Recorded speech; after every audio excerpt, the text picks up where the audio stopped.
जय श्री कृष्ण। आज बात कर रही हूँ आपसे रात को करने वाली एक ऐसी क्रिया की जिसको करने मात्र से आपकी हर इच्छा पूरी हो जाती है। इच्छा पूर्ति के ऊपर मैंने आपसे नाना प्रकार की चीजें डिस्कस की हैं, आपको बताई हैं, आपको उसके बहुत सारे बेनिफिट्स भी बताए हैं। रात्रि का समय जो होता है ये बहुत जागृत समय माना जाता है।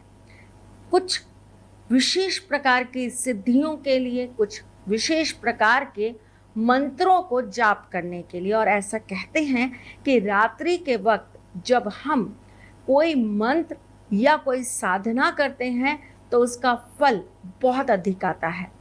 सारे कामों से हम बिल्कुल निवृत्त हो जाते हैं। बस ये पता होता है कि अब पूर्णतः हम अपने आप को ठाकुर जी को समर्पित कर सकते हैं। ना कोई रात को आपको परेशान करने आता है, ना घर की बेल बजती है, ना कोई आपको फोन करेगा और ना ही आपको कोई किसी चीज के लिए रोकेगा टोकेगा। इसीलिए रात में बैठकर बड़ी तसल्ली और सुकून के साथ कोई भी तरह की सिद्धि प्राप्त की जा सकती है। और आप देखिए ना, तंत्र शास्त्र के अंदर करी जाने वाली 99.9% क्रियाएं रात्रि के समय ही सिद्ध की जाती हैं। उग्र देवी देवताओं का पूजन भी रात्रि को ही सिद्ध किया जाता है। कुछ विशेष मंत्र जैसे कि गायत्री मंत्र, जैसे कि श्री रामचंद्र जी के मंत्र, जैसे कि विष्णु जी के मंत्र, जैसे कि अगर हम आपसे कहें तो सूर्य देव के मंत्र, इन मंत्रों को अगर छोड़ दिया जाए तो आपके मैक्सिमम सारे मंत्र रात्रि के समय सिद्ध किए जा सकते हैं, रात्रि को पढ़े जा सकते हैं।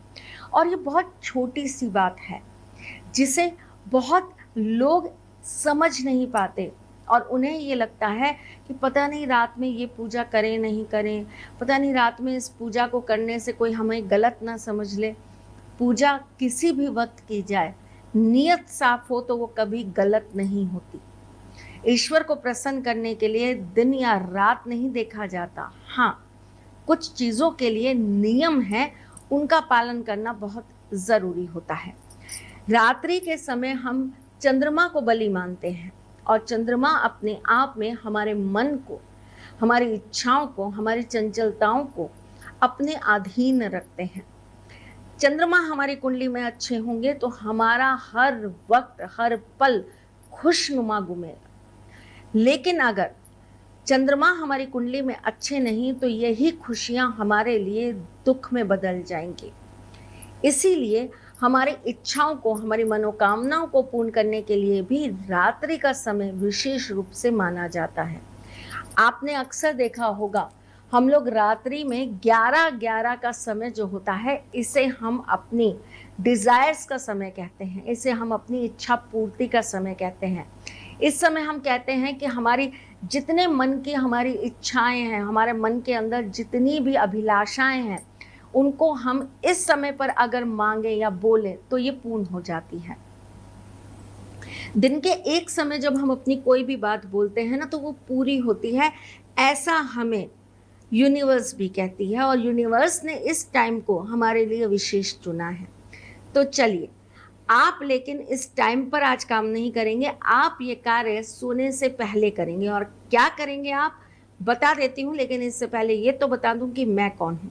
मैं आपके एस्ट्रोलॉजर हूँ, वास्तुशास्त्री हूँ, चेहरा भी पढ़ती हूँ, आवाज भी पढ़ती हूँ और हाथों की लकीरें भी पढ़ लेती हूँ। चूंकि आपकी सारथी हूँ इसलिए आपको जीवन का सार देने चली आती हूँ।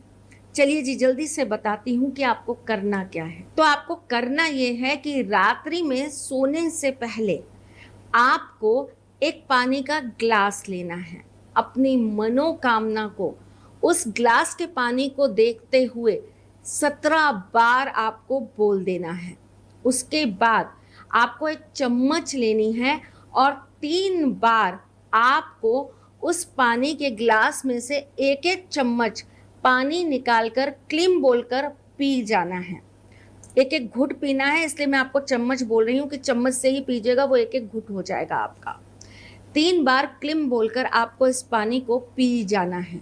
अपने हाथ पर आपको लिख लेना है 1701 6 और उसके नीचे लिखना है क्लिम। ये सारी की सारी चीज़ें आप लिख लेंगे ब्लू कलर के पेन से, और किसी भी दिन से आप ये कार्य चालू करेंगे। लगातार आपको 5 दिन ये काम करना है। ये जो रात्रि में पानी बाकी बच जाएगा ना, जिसमें आपने अपनी मनोकामना बोली थी, इस पानी को सुबह उठकर आपको किसी पौधे के अंदर चढ़ा देना है। लगातार ये कार्य करके देखिए, आपकी मनवांछित इच्छाएं पूर्ण हो जाएंगी।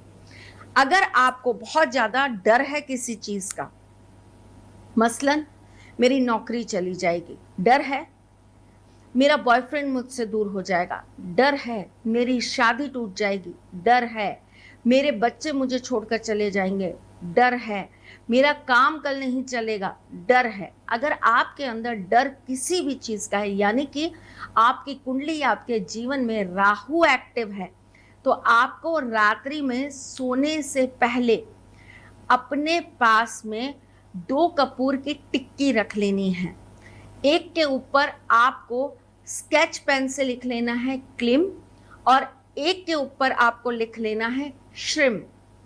दोनों टिक्कियों को अपने पास रखकर सो जाइए। सवेरे उठकर नहा धोकर पूरब की तरफ मुंह करके इन दोनों टिक्कियों को जला दीजिए और अपने मन में जो डर है ना, उसे बोल दीजिए।